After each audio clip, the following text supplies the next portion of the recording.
గురుర్బ్రహ్మ గురుర్విష్ణు గురుర్దేవో మహేశ్వర గురు సాక్షాత్ పరబ్రహ్మ తస్మై శ్రీ గురవే నమః. గురవే సర్వలోకానాం భిషజే భవరోగిణాం నిధయే సర్వ విద్యానాం శ్రీ దక్షిణామూర్తయే నమః. బృహద్వాసిష్ట సిద్ధాంతం పూర్ణబోధోపదేశిక వెంకటేశ్వర యోగేంద్రం సద్గురుభ్యో నమో నమః. ఆత్మానాత్మ అతీత మనిషం కేవలాత్మోపదేశిక వేముల రామయార్య యోగేంద్రం సద్గురుభ్యో నమో నమః. క్షరాక్షరమతీతం చాచల పూర్ణోపదేశిక పూర్ణానంద పుల్లయార్య సద్గురుభ్యో నమో నమః.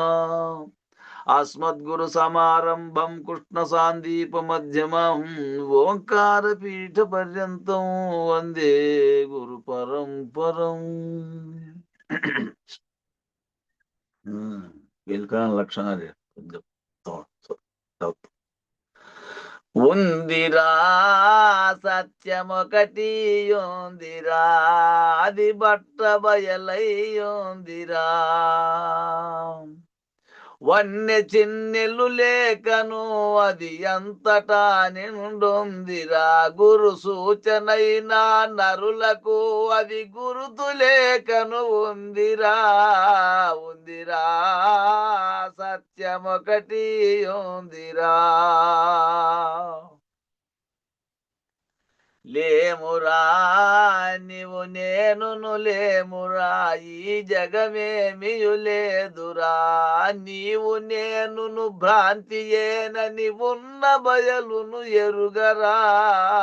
ఉందిరా సత్యమొకటి ఉందిరా. నీవు నేను లేకపోయిన ఉన్నదే నిలుచుండరా, మిగులున్నదే నిలుచుండురా. నీవు నేనును లేకపోయిన ఉన్నదెవడు ఎరుగురా. ఉందిరా సత్యమొకటి ఉందిరా. నీవు ఉన్నా నీదు వెంట మేను జగములు ఉండురా. నీవు లేని ఉనికి అందున మేను జగములు లేవురా. ఉందిరా సత్యమొకటి ఉందిరా. నీవు ఉన్నా నీదు వెంట కర్మలు నిలుచుండురా. కారణంబు జననమునకు కర్మయేనని ఎరుగురా. ఉందిరా సత్యమొకటి ఉందిరా. కర్త చేతను కర్మగలు కర్త చేతను కర్మలు కలుగుచుండును తెలియరా.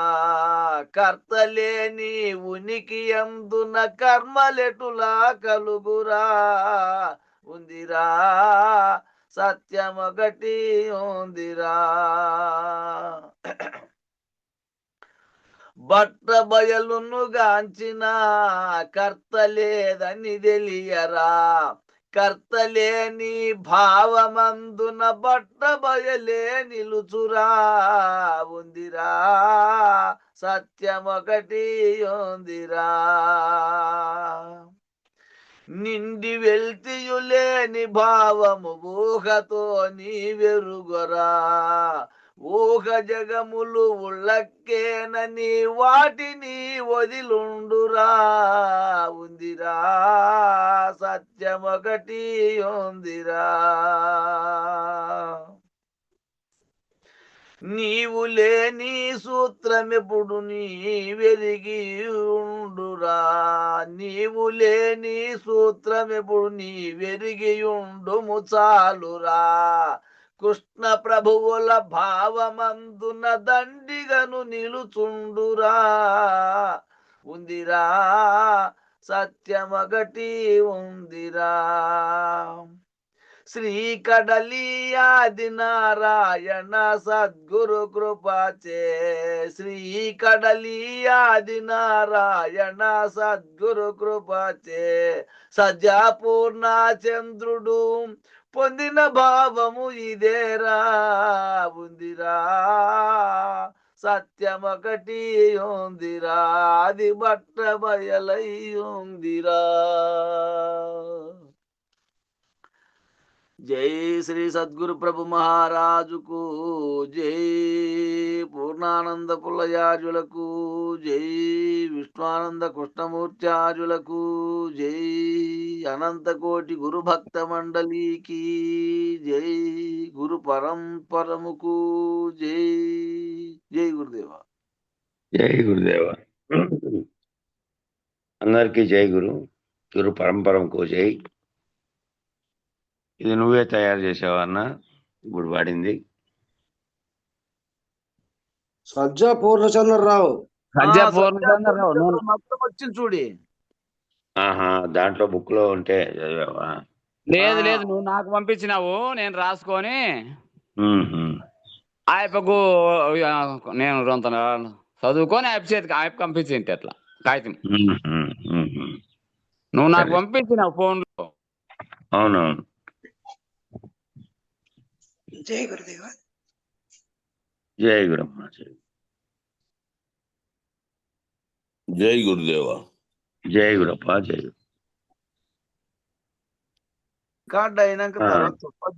ఇంతకుముందు మొన్న జరిగింది కదా ఆ రోజు, ఆ తర్వాత 2 రోజులు జరగలేదు.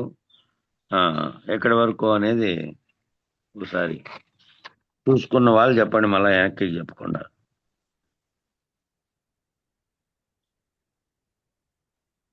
శివయ్య స్వామి. శివయ్య అయితే కరెక్ట్ గా గుర్తు పెట్టుకుంటాడు. అదే అదే, ఆ రోజు కూడా ఇట్లా అయిందని చెప్పాడు కదా, అందుకని అడుగుతాను. ఆడ టికి పెట్టుకుంటాడు.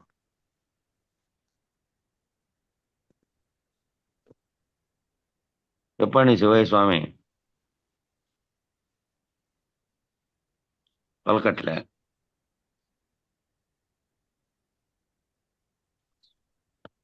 మ్యూట్ చేసుకుని ఉన్నాడు. కందార్థము ఎక్కడి వరకు? ఆ కందార్థం నన్ను చెప్తే. నేను చెప్తాను.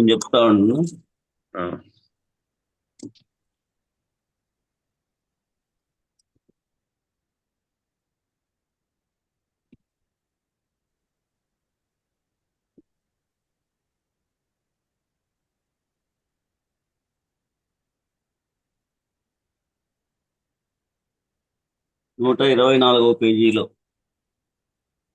200 224 పేజీలో కరెక్ట్. 224 పేజీలో పైన నుంచినే కాదు 24లో ఈ 1008 మహావాక్య సముదాయాలను అనేది అయిపోయింది. యువతల పేజీలో నుంచి ఉంది. అటు వరకు అయిపోయింది ఆ పేజీలో. మళ్ళా ఫోన్ చేసి కనుక్కుందాము, ఈ 1008 మహావాక్యాలు ఏంది, మళ్ళా ఫోన్ చేసి కనుక్కుందామని కూడా అని కదా సంజీవ్ అన్నయ్య. కాదు 227 పేజీలో. 207 పేజీలో సకల జీవరాశి కూడా గాఢ నిద్రావస్థలో ఒక పని చేస్తూ ఉన్నదట. ప్రతి ఒక్కరూ గాఢ నిద్రలో ఏమీ చేయలేదనే చెప్తారు, కానీ వేదాంతం అలా ఒప్పుకోలే. చాలా బాగా విచారించారు. అది 207.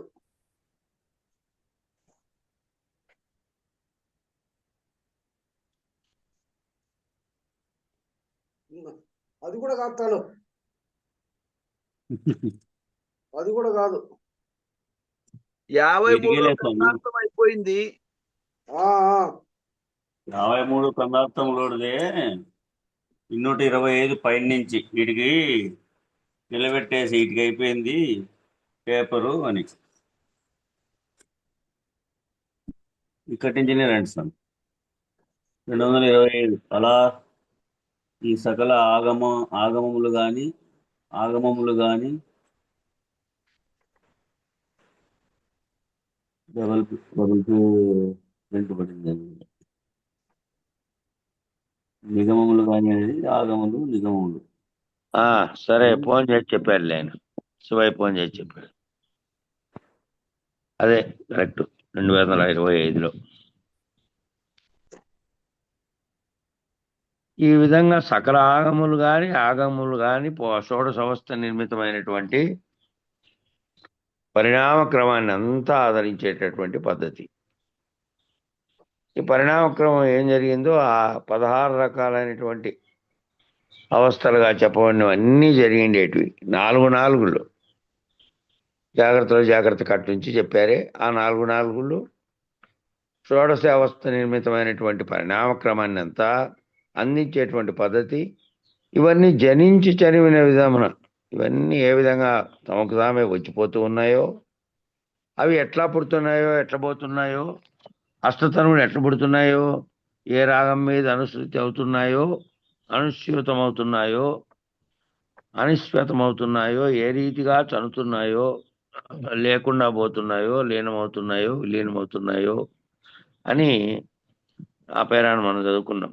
తిరిగి వచ్చే పద్ధతి లీనమయ్యేది, తిరిగి రాని పద్ధతి ఏమో విలీనం చెందేటువంటి పద్ధతి. కాబట్టి ఇలా అకలంకమైనటువంటి బయలులో ప్రకటంబై లేని ఎరుక బయలును దర్శించారు. దర్శించిన స్థితి నుంచి ఎరుక పద్ధతిగా ఉన్న పిండ బ్రహ్మాండాలను చూశారు. అష్టతనువులు లేవు. కలలో తోచిన గుర్రములు, ఏనుగులు, కాల్బలములు, పదార్థములు ఇత్యాదులు దానికి ఒక ఉపమానం చెప్తారు. ఈ రకంగా బయలులో ప్రకటంబై లేని ఎరుక, బయలు అనే దాంట్లో అది ఏ విధంగానూ ప్రకటించదు, దానికి ఏ కారణము లేదు, దాంట్లో ఏ లక్షణము లేకుండా ఉన్నటువంటి వీటన్నిటికీ నిమిత్తంగా అన్నటువంటి స్థితిలో అది ఉండగా, అదే బయలులో ప్రకటమైనటువంటిది ఏది అంటే లేనెరుక అనేది ప్రకటమై బయలును దర్శించారు. ఆ లేనెరుకతోనే విచారణ చేశారు, లేనెరుకతోనే సర్వను గుర్తించారు. ఇదంతా చేసింది లేనెరుకతోనే. దర్శించిన స్థితి నుంచి ఎరుక పద్ధతిగా ఉన్న పిండ బ్రహ్మాండాలను చూశారు. ఆ బయలే ఉన్నది ఎప్పటికీ ఏ పరిణామ వికారం లేకుండా, మార్పు లేకుండా ఇది మధ్యలో వచ్చి ప్రకటమవుతుంది లేనెరుక. కాబట్టి ఈ దర్శించిన స్థితి నుంచి ఎరుక పద్ధతిగా ఏ పిండ బ్రహ్మాండాలన్నీ ఉన్నాయో వాటన్నిటినీ చూశారు. వాటన్నిటి ఎలా వచ్చిందనే దాంతోనే సాంఖ్యం తయారైంది. మళ్ళా ఈ విచారణలో అష్టతనువులు లేవు. కలలో వచ్చిన గుర్రములు, ఏనుగులు, కాల్బలములు, పదాతి దళాలు ఇత్యాదులు దానికి ఒక ఉపమానం చెప్తారు. అన్నీ కలలో వచ్చినవన్నీ, కలలో ఏమేమో జరిగింది కానీ కల మేల్కొంటానే ఏమీ లేదు. అలాగే ఈ కళలోంచి అయితే గురువు గారి చేత మెలకువ చేత కనుక ఈ కళలోంచి మేల్కొంటే ఏమీ లేదు. దానికి ఒక ఉపమానం చెప్తున్నారు ఇక్కడ. భోజరాజు గారు బ్రహ్మ ముహూర్త కాలం మ్యూట్ చేసుకోండి అప్ప, ఎక్కడో శబ్దాలు వస్తున్నాయి.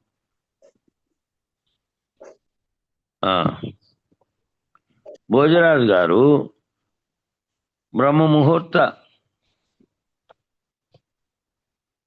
కాలంలో లేచి, అంటే దాదాపు 4 గంటలు, 3:30-4 నుంచి బ్రహ్మముహూర్త కాలంలో లేచి అంతఃపుర గవాక్షం నుండి ఒక పక్క చూశారట. అంతఃపురానికి ఉండేటివి అప్పుడు అన్ని గవాక్షాలే ఉండేటివి, పక్క కిటికీలు ఇట్లాంటివి అనేటివని మళ్ళీ ఆధునికంగా వచ్చినట్టు. ఆ గవాక్షం నుండి ఒక పక్క చూస్తే భారీ సేవాదళాన్ని చూసి, ఆహా ఎంతమంది సేవా సముచ్చయం సముద్రంలాగా తలపిస్తున్నటువంటి ఈ సేనంతా నన్ను రక్షిస్తుంది కదా అనుకున్నారట. మరో గవాక్షం నుంచి చూశారట, ఆహా ఇంతమంది సేవకులు నన్ను సేవిస్తున్నారు కదా అనుకున్నారట. ఇంకో గవాక్షం నుంచి చూశారు, దేవాది దేవుడైనటువంటి ఈశ్వరునకు ప్రభాత సేవలు అందించేకి వైతాళికులు, విద్యాధికులు, పండితులు కీర్తనలు చేయడానికి మరోవైపు కనబడ్డారట. ఇట్లా 4 రకాలుగా. ఒక గవాక్షంలోనేమో భారీ సైన్యం రక్షించడానికి ఉండేది, మరో గవాక్షంలోంచి సేవించడానికి నియమించుకున్నటువంటి సేవకులు, ఇంకొక గవాక్షం నుంచి ఈ దేవతలందరినీ కీర్తించడానికి వారిని పూజ చేయడానికి పండితులు, విద్యాధికులు వీళ్ళంతా అనేక మరోవైపు కనపడ్డారట. ఆహా, ఇంతమంది నన్ను కీర్తిస్తున్నారు కదా అనుకున్నారట. దేవతలను కీర్తించినట్టే ఏ రాజును కూడా కీర్తిస్తారు కదా. 4వ పాదాన్ని అక్కడే చాటుగా ఉన్నటువంటి పండితులు పూజించారట. ఈ 3 పాదాల్లో ఇది చెప్పాడు. రక్షిస్తున్న సైనికుల్ని, సేవిస్తున్న సేవకుల్ని, 3వ పాదంలో దేవతల్ని మరియు రాజును కూడా కీర్తిస్తూ సేవిస్తున్నటువంటి పండితులు వీళ్ళందరినీ. 4వ పాదాన్ని ఆడున్నటువంటి పండితులు పూజించారట. ఇంతకుముందు ఇవన్నీ ఎక్కడ అని అడిగాడట. ఇంతకుముందు ఇవన్నీ ఇప్పుడు నీ భావనలో వచ్చినవన్నీ ఇవన్నీ ఇంతకుముందు ఎక్కడున్నాయి అని అడగగానే భోజరాజు జ్ఞానోదయం అయిందట. ఇవన్నీ ఎక్కడొచ్చినాయి ఇవన్నీ? ఇంతకుముందు లేవు. తానుండి భావన చెందితే ఇవన్నీ ఉన్నాయి. తాను లేను అనేటువంటి ఓ కలలో తనకు జరుగుతోంది అనే సత్యాన్ని గ్రహిస్తే లేదు ఇది. ఆ కలే రాత్రిలో వచ్చినటువంటి కలగా సూక్ష్మ స్థితిలో ఉన్నటువంటి ప్రజ్ఞతో ఆ కళ ఏదైతే కల్పించుకుంటోందో మళ్ళీ చెబుతున్నావో దాన్ని గుర్తుపెట్టుకొని, అట్లా ఈ వ్యవహార జీవితంలో నువ్వు పుట్టినప్పటి నుండి జరుగుతున్న ఈ కళ అంతా ఎక్కడి నుంచి వచ్చా? లేనరుక అనే పద్ధతిలో వచ్చి ఇది నిజం అనుకుంటున్న వాడేమో దాని యొక్క ఫలితాలతో నిమిత్తం లేకుండా రకరకాల కర్మలు వాని యొక్క వృత్తులను బట్టి చేసుకుంటూ మళ్ళీ ఉపాధులను ధరిస్తూ పోతూ ఉంది. మరి ఈ కళలోంచి మేల్కొంటే ఈ చేస్తున్నటువంటిదంతా కలగాగన మారితే, తాను కర్త కాదని కనుక మారితే అప్పుడు కర్మ ఫలితాన్ని అనుభవించాల్సిన పని లేదు. ఇవన్నీ లేవు కదా. కళలో వచ్చిన ఏనుగులు, గుర్రములు, కాల్బలములు, పదార్థములు, సేవకులు, పండితులు, పామరులు, శ్రామికులు, వైతాళికులు, కవులు, గాయకులు, పెక్కులు అనేకులు వచ్చినారు. వచ్చి వ్యవహరించినారు, పోయినారు. ఒక్కరైనా కలరే మేల్కొన ఒక్కరన్నా ఈ మేల్కొనేకున్నారా? అంతా వచ్చారు పోతున్నారు. కళలు వీళ్ళంతా వచ్చారట. కళలో వచ్చారు వీళ్ళంతా, వ్యవహరించారు, పోయారు. ఇవన్నీ కళలో వచ్చి మేల్కొన్నారు, వ్యవహరించారు, పోయారు. మేల్కొని చూశాడట, ఒక్కడు కూడా లేడు. నిజానికి వాళ్ళంతా ఉన్నట్లుగా కలగన్నాడు. ఇంకా వాట్సన్ చూసినా లేడు, వాకిలి తీసి చూసినా లేడు. వాళ్ళంతా ఎవరెవరు విధుల్లో ఉండే వాళ్ళేమో ఉన్నారు. మిగిలిన వాళ్ళంతా ఎక్కడ వారి విధానంలో విశ్రాంతి కనుకుంటూ ఉంటారు, నిద్రపోయి. ఈయన రక్షించేవాళ్ళు తప్ప. మిగిలిన వాళ్ళందరూ అంటే ఆ మిగిలిన వాళ్ళందరి మీద తనలో ఉన్నటువంటి కోరిక వల్ల, తనలో ఉన్నటువంటి భావన వల్ల వాళ్ళు ఆ కాలంలో కనిపించారు. మరి వ్యవహరించారు, పోయినారు. మేల్కొని చూస్తే ఒక్కడు లేడు. ఇంతకుముందు వీళ్ళంతా ఎక్కడ లేరు కదా. మరి మేల్కొన్న వాడికి కూడా లేరు కదా. మేల్కొన్న వానికి కూడా లేరు అంటే ఎరుక అనేది కళ నుంచి మేల్కొని బయలును దర్శించిన వానికి ఈ ఎరుకల అనేటువంటి కళలో సంగతులు లేవు కదా. ఈ ఎరుక అనే కళలోంచి మేల్కొంటే గనక, ఈ ఎరుక అనే కళలోంచి మేల్కొని బయలును గనక దర్శిస్తే ఈ లేనెరుక కల్పించినటువంటి మాయాలో తాను ఉన్నట్టుగా భావిస్తున్నదంతా ఎగిరిపోయింది ఒక్కసారి. ఈ కళలో సంగతులు లేవు ఏమి. కాబట్టి మనం కూడా దేహదారులం జననం నుండి మరణం వరకు ద్విపుటి త్రిపుటిలకు సంబంధించినటువంటి కళ అనే వ్యవహారం జరుగుతోంది ఇక్కడ. ఈ ద్విపుటి త్రిపుటి అనే 2 దానులకు సంబంధించినటువంటి వ్యవహారం అంతా జరుగుతోంది. 2గా ఉన్నటువంటి ఈ జగత్ అనే ఇది పిండాండ బ్రహ్మాండాలుగా భావించే 2, త్రిపుటిగా భావించి అంతటికీ కారణమైనటువంటి ఏ ఎరుక చేతను చూస్తున్నావో ఆ చూపు, చూడబడేవాడు, మళ్ళా చూసినటువంటి దృశ్యం త్రిపుటిగా 3గా ఉంది.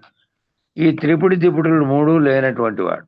ఈ త్రిపుటిలో ఇంకా ఒకటి ఉంది, తాననేది జగత్ అనేది దైవమని. 3 రకాలుగా లేవు. నిజానికి ఈ 2 వ్యవహారాలు పోతే, ఈ త్రిపుటి త్రిపుటులు పోతే ఏమీ లేదు.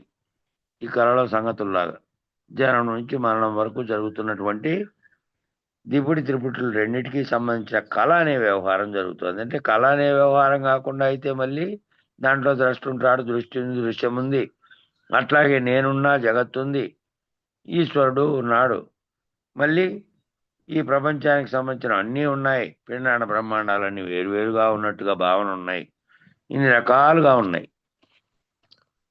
అవన్నీ వ్యవహారం అంతా మొత్తం వ్యవహారం అంతా వ్యవహారం లేనిదని గురుమెలకువ చేత మేల్కొని చూసే వరకు వ్యవహారం అంతా ఉంది.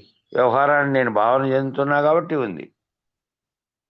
భావనలోంచి మేల్కొవతో మేల్కొంటే లేదు, ఇంకా ఆ క్షణంలోనే లేదు. కళ ఏ విధంగా లేచిన ఒక్క క్షణంలోనే అది దిగ్భ్రాంతికరంగా వచ్చింది, భయంకరంగా వచ్చింది, ఆహ్లాదంగా వచ్చింది, ఆనందంగా వచ్చింది, నవ్వులాటగా ఏ రకమైన కళ అన్నా వచ్చింది. లేచిన క్షణంలోనే చుట్టుపక్కల నీ చుట్టూ చూస్తానే లేదు కదా, అయ్యో కలగన్నా నేననే భావన వచ్చినట్టే ఈ ఎరుక అనే బ్రహ్మాండ కళలోంచి గురుమూర్తి చేత మేల్కొన్న వారికి లేదు. కాబట్టి ఆ ఎరుకనే దాన్ని మేల్కొని కేవలం ఏముంది అంటే ఎప్పటికీ ఏ మార్పు చేర్పులు లేకుండా, దేనికి అవకాశం లేకుండా, పరిణామం లేకుండా, ఈ అవస్థలు అనేటివి పొందేది లేకుండా, ఈ రకరకాల అవస్థలను భావన చేసేది లేకుండా, ఏదీ లేదు, భావన చెందేది లేదు, చేసేది లేదు. బయలుగా ఉన్నటువంటి బయలుగా ఏమి లేకుండా ఉన్నది, ఉత్తబట్ట బయలుగా ఉన్నది. ఆ బట్ట బయలు అట్లాగే ఉంది. దాన్ని దర్శింపజేయగలిగితే ఇక ఈ కళ అంతా పోతుంది. త్రయంబకం యజామహే సుగంధిం పుష్టివర్ధనం ఉర్వారు కమివ బంధనాత్ మృత్యోర్ముక్షీయ మామృతాత్.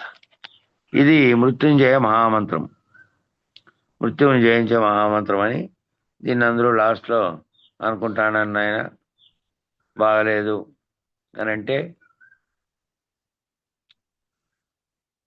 అది, కానీ కొంతమందికి ఆ విధంగా భ్రమ ఉంటుంది. భ్రమ ఉన్నప్పుడు ఏం చేస్తాం, ఆ భ్రమలో పోయి ఆ మృత్యుంజయ మహామంత్రాన్ని ఒకవేళ ఈ చెప్పించినా వస్తుందా. సుబ్రహ్మణ్యానికి బాగాలేకుండా ఉంటే బెంగళూరు ఆసుపత్రిలో పైన కోమాలో ఉన్నాడు. అప్పటికే 10 రోజులు అయింది. నేను హైదరాబాద్లో ఉన్నా. ఆ విషయం తెలిసి వెంటనే పోయిన కృష్ణాపురం అశ్వత్థయ్య గారి కుమారుడు, మేమిద్దరం క్లాస్మేట్లమే. నేను వెళ్ళిన తర్వాత కిందంతా వాళ్ళ భార్య వాళ్ళంతా దుఃఖంలో వాళ్ళు ఉన్నారు. ఇక పైకి పోయిన తర్వాత వాళ్ళ అబ్బాయి నేను మాత్రమే ఓ పెద్ద డాక్టర్ దగ్గరికి వెళ్ళి విషయం ఏమిటో ఖచ్చితంగా చెప్పండి స్వామి అని అంటే, కేవలం కృత్రిమంగా మేము చేస్తున్న దానివల్ల ఉన్నాడు, ఆ కృత్రిమం అనేది తీసేస్తే గంటన్నర పట్టవచ్చు అని అన్నాడు డాక్టర్. ఏం చేయాలి, ఇంకా ఎట్లా ఏ విధంగా నచ్చ చెప్పాలో ఇక ఆయనకు వాళ్ళకి చెప్పాక వెళ్ళే. సరే ఒక కొంచెం చెబుదాం రేపమన్నాడు, అంతవరకు ఉండనిలేండి అని డాక్టర్ చెప్పి, ఇక ఏ విధంగా చెప్పాలో చెప్పినా కూడా అర్థం కాదు కదా, వాళ్ళ భ్రమ ఉంటుంది. ఒక పండితుని పిలుచుకొని వచ్చింది మధ్యాహ్నానికి. ఎందుకమ్మా ఆయన వచ్చినాడు, ఏం చేశాడంటే ఆయన చెవిలో ఇది చెబుతాడంట 3 సార్లు మృత్యుంజయ మహామంత్రం. సరేలే పాపం, ఇంక మనం ఏమనకూడదు, అది చాలా దుఃఖంలో ఉన్నటువంటి స్థితి కాబట్టి ఆయన చెవులు కానీ ఆయన శరీరమే సంబంధించట్లేదు వైద్యానికని డాక్టర్ చెప్పేశాడు. ఏ విధంగా చేసినప్పటికీ వేరే నిజానికైతే ఆ ఫ్లైట్లో కూడా పిలిపించారు, బాంబే నుంచి ఇంకంటే పెద్ద ఆసుపత్రి నుంచి కూడా పిలిపించారు ఫ్లైట్లో వేరే డాక్టర్లను కూడా. ఏం చేసినా రాదని తెలియకుండా మృత్యుంజయ మహామంత్రం చెవిలో చెప్పించింది ఆమె. సరేలే ఎందుకు మనం చేయాలని చెప్పి అది చేశారు. కాబట్టి అట్లా చేస్తే అవుతుంది. చాలా మంది లాస్ట్ స్టేజ్లో తప్పించుకోండి, ఎంత చేసినప్పటికీ ఇంకో 20 ఏళ్ళు బతికామనుకుందాం, 100 ఏళ్ళు అయిపోయింది, మృత్యుంజయ మహామంత్రం చదివావు, ఇంకో 20 ఏళ్ళు బతికావు, మళ్ళా శరీరానికి కలుగుతుంది, నేననే పలుకుతున్నటువంటి దానికి కలుగుతుందా మృత్యువు? శరీరానికే. జడంగా ఉన్న వస్తువు అది పోతోంది. ఇది ఇంకో జన్మ చేసిన కర్మాలను బట్టి పోతోంది. కాబట్టి ఈ విధంగా ఈ చెప్పినటువంటి మృత్యుంజయ మహామంత్రం దీనికి సిద్ధి కలిగితే జన్మ లేదని తెలియడం కాదు, జన్మించలేదని తెలుస్తోంది. కాబట్టి జన్మించలేదు నేనని తెలుసుకోవాలి. జన్మించలేదు ఈ మంత్రం అర్థం ప్రకారం ఇట్లా జన్మ మరణం లేదని కాదు తెలుసుకోవడం. జన్మ లేదు నాకు అని తెలవాలంటే, జన్మించలేదు నేను అని తెలవాలంటే నువ్వు లేదని తెలుస్తుంది. ఏ స్థితి నుంచి ఉన్న వాడికైతే జనన మరణములు లేవో ఆ స్థితి యందు నిలకడ చెందుతాడని లక్ష్యార్థం. త్రయంబకం అంటే మూడు మూడుగా ఉన్నటువంటి త్రివుత్కరణమైనటువంటి ఏ మహేశ్వరుని యొక్క యజ్ఞం నుంచి త్రిపుటిగా ఆవిష్కరించబడిందో ఇదంతా బద్ధయో సుగంధితం అంటే ఏమిటంటే గ్రహణశక్తికి, తన్మాత్రలకి, వాసనకి, దుర్వాసనలకి సంబంధించినటువంటిది కాదు. ఇది దివ్యత్వమునకు సుగంధం అని పేరు. ఆ దివ్యత్వానికే సుగంధం అని పేరు. అది అర్థం చేసుకొని తాను జన్మించలేదనే దాన్ని తెలుసుకోవాలి. ఈ అనంతమైనటువంటి ప్రకృతి నేను జన్మించలేదని తెలుసుకోవడానికంటే మామూలుగా విశ్వాన్ని నమ్మి విశ్వసిస్తున్నటువంటి వాడు తెలుసుకోలేడు. విచారణలో ఎవరైతే గురువు దగ్గర పోయి గురుముఖంగా ఈ విచారణ అంతా చేస్తే ఈ అనంతమైనటువంటి ప్రకృతి సృష్టి త్రివుత్కరణమైనటువంటి అంతా కూడా దైవీ హ్యేష గణమయ గుణమయ మమ మాయా దురత్యయ మామేవం ప్రవద్యంతే మాయామే తరంతితే. ఆ గుణములు హీనములు కావని దివ్యములు పరమహంస అంటారు. విషయ రసంచేత పూరించబడినటువంటి ఇంద్రియములను దైవరసంచేత పూరించినట్లయితే శరీరం ఏమంటూ ఏమవుతోంది? శరీరం తానని అనుకుంటున్నందువల్ల మళ్ళీ గుణాల చేత ప్రేరేపితమై ఇవన్నీ చేయకుండా అవి హీనం కాదు, ఆయా గుణాలను బట్టి ఆ శరీరం ఆ విధంగా ప్రవర్తిస్తోంది. కాబట్టి దాంట్లో నుంచి అందులో ఏవి దేనివల్ల అది ఎట్లా ప్రవర్తిస్తోంది అంటే అందులో విషయాలు అనేటివన్నీ పూజించినాము కాబట్టి విషయరసం చేత పూరించబడినటువంటి ఇంద్రియాలను విషయరసం తీసేసి అందులో దైవరసం చేత పూరించినట్లయితే ఆ విషయాలు కనుక నీ మదిలో లేకుండా పోతే అప్పుడు ఏమవుతుంది? అహం పరమై ప్రకాశిస్తుంది అంటాడు అవతారుడు.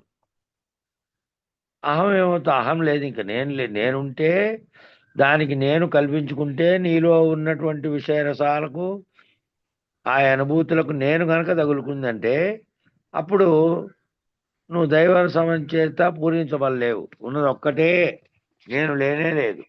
నేను నీవు అనేకత్వము ఈ సర్వము లేదు. సర్వము లేదనే దాన్ని, ఆ ఉన్నది ఒక్కటే దివ్యంగా దైవంగా ఉన్నదనే దాన్ని, ఆ ఒక్కటిగా ఉన్నది అనేకత్వాన్ని కాదు అని, ఇందులో నేను నువ్వు అనే పద్ధతిగా లేదు అనే దాన్ని కనుక చేయగలిగితే ఉన్నదంతా దైవమే అనే విషయరసం చేత ఉన్నది కాకుండా దైవరసం చేత పూరించినట్లయితే ఈ ఇహం పరమై ప్రకాశిస్తుంది. అహం కాదు, ఇహం. వెలుతుల్లో తేడా వల్ల ఇహము పరమై ప్రకాశిస్తుంది అంటాడు. ఈ ఇహం ఏమవుతుంది? దాకా ఉన్నది అని భావించినటువంటి ఇహమే ఇహంలో నువ్వు ఉన్నప్పటికీ, ఇప్పుడు అశరీర గుణమూర్తి అంటే శరీరం ఆయనకు భౌతికమైన స్థూల శరీరం ఉంది, సూక్ష్మ శరీర పరంగా ఆయన లేడు. జరుగుతున్నదంతా కలగా భావించాడు. ఇహంలో ఆయన ముందు వ్యవహారం అంతా జరుగుతున్నదంతా పరమై ప్రకాశిస్తుంది. ఆయనకు ఉన్నది ఒక్కటే, ఒక్క బయలే ఉన్నది. లేనిక చేత లేని నాటకం అనేది ప్రారంభమై ఈ త్రిపుటితో గోచరిస్తున్నటువంటి వ్యవహరిస్తున్నటువంటి సర్వము కనపడుతున్నటువంటిది అంతా కూడా లేనిదైపోయి ఇహమంతా కూడా కనపడతా ఉన్నప్పటికీ వాళ్ళు ఏమేమో వ్యవహరిస్తున్నప్పటికీ దాంట్లోకి ఆయనకు తాదాత్మ్యత లేదు. ఇహాన్ని పరంగా చూసేటువంటి ప్రకాశం ప్రకాశిస్తుంది అంటాడు అవతారుడు. ఆ విధంగా ఒక అవతార పురుషుడు చెప్పినటువంటి, పరమహంస చెప్పినటువంటి వాక్యం చెప్తున్నారు ఇక్కడ. కాబట్టి ఆ రీతిగా అయినటువంటి వాళ్ళు గురువు గాని శిష్యులు గాని వాళ్ళందరికీ ఇహం జరుగుతూ ఉంటే ఇహంలో జరిగేదాన్ని దానితో తాదాత్మ్యత లేకుండా దాన్ని పరంగా దర్శించగలిగే వాళ్ళు లేనెరుకలో జరుగుతున్న నాటకంగా చూసేటువంటి తత్వం వస్తుంది. ఆ రీతిగా సుగంధిం పుష్టివర్ధనం, పుష్టి తుష్టి రెండు కూడా దివ్యత్వానికి సంబంధించినవే. ఉన్నదంతా దివ్యత్వమే, ఉన్నదంతా దైవత్వమే, ఉన్నదంతా ఈశ్వరీయమే, ఉన్నదంతా బ్రహ్మమే, ఉన్నదంతా ఆత్మయే. గుర్తుపెట్టుకున్నా ఉమ్. అరగంట పెడదాం ఏదో చెప్తా అంటే 5 నిమిషాలు 2 నిమిషాలు ఇటు పెట్టుకుందాం. ఉన్నదంతా బ్రహ్మమే, ఉన్నదంతా ఆత్మయే. ఒకే ఆత్మ దేహాత్మ అంతరాత్మ పరమాత్మగా ఉంది. 3 రకాలుగా ప్రవర్తిస్తున్నది. దేహాత్మగా ఉన్నది, మళ్ళా లోపల అంతరాత్మగా దేహంతో సంబంధం లేకుండా విడదీసుకుంటేనే అంతరాత్మగా ఉన్నది, పరమాత్మగా ఉన్నది. సమిష్టిగా ఉన్నటువంటి ఈ జగత్తును నడిపిస్తున్నటువంటి పరమాత్మగా కూడా అదే ఉంది. కానీ దేహాత్మ భావన చరపురుషుడు, దేహాత్మ భావనగా ఉన్నదేమో చరపురుషుడు, ఇది పోతుంది, చరము నశించేది. అంతరాత్మ భావనగా ఉన్నదేమో అక్షర పురుషుడు, అదే మళ్ళీ ఇక్కడ నశిస్తే అది లేకుండా మళ్ళీ పోయేకి ఉపాధి ధరించే అవసరం లేదు. ఆ అంతరాత్మ భావనలో అదేమవుతుంది, చేసినటువంటి కర్మ ఫలితాల కోసం అది పోతుంది. మళ్ళీ పరమాత్మ భావన అయితేనేమో పరమాత్మ భావన చెందితే ఇప్పుడు దేహాత్మ లేదు, అంతరాత్మ లేదు. లేనటువంటి స్థితిలో పరమాత్మ భావన చెందితే ఇంక పురుషోత్తముడు అవుతాడు. ఇంకా ఆ పురుషోత్తమునికి ఏమీ లేవు. పురుషోత్తముడు అంటే కారణంగా ఉన్నటువంటి స్థితిలో ఎవరు శ్రీకృష్ణుని ఏ విధంగా పురుషోత్తముడు అంటే ఆయన అంతటా ఉన్నది నేనే, అన్నీ నాలోనే ఉన్నాయి, ఇంకో భేదభావం అనేది లేదు, నాకు శరీరమే లేదు అని చెప్పాడే. ఆ పద్ధతిలో పురుషోత్తముడు అవుతాడు. కాబట్టి ఇక్కడ మేల్కొని ఇక్కడ ఆపి మిగిలిన కార్యక్రమాన్ని నేను జరిగిన కార్యక్రమం చర్చించుకుందాం. ఫస్ట్ మంగళారతి చెప్పండి, మళ్ళా రికార్డింగ్ ఆఫ్ చేద్దాం.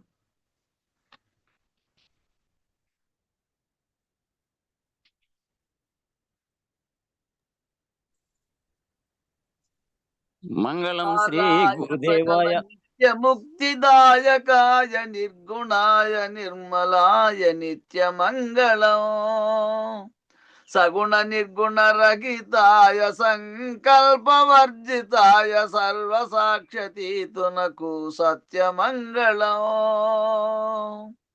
సత్తు చిత్తు సమసిపోయే శత్రు సంహారణాయే ఒత్తి లేని దీపము నీకిస్తు మంగళం. చేష్టలన్నీ మూడిగిపోయే చేసేదేమి లేకపోయే శేషమ్మ మనసు నీలో చేరే మంగళం. పరిపూర్ణాయ సకల భవ్య దివ్య రూపాయ పరశురామాయ సీతారామ మంగళం. నిర్వికారాయ సకల నిత్య ముక్తిదాయకాయ నిర్గుణాయ నిర్మలాయ నిత్య మంగళం. మంగళం గురుదేవాయ మహనీయ గుణాత్మనే సర్వలోక శరణ్యాయ సాధురూపాయ మంగళం. జై శ్రీ సద్గురు ప్రభు మహారాజుకు జై. పూర్ణానంద పులయాజులకు జై. విష్ణుఆనంద కృష్ణమూర్త్యాజులకు జై. అనంత కోటి గురు భక్త మండలికి జై. గురు పరంపరముకు జై. జై గురుదేవ.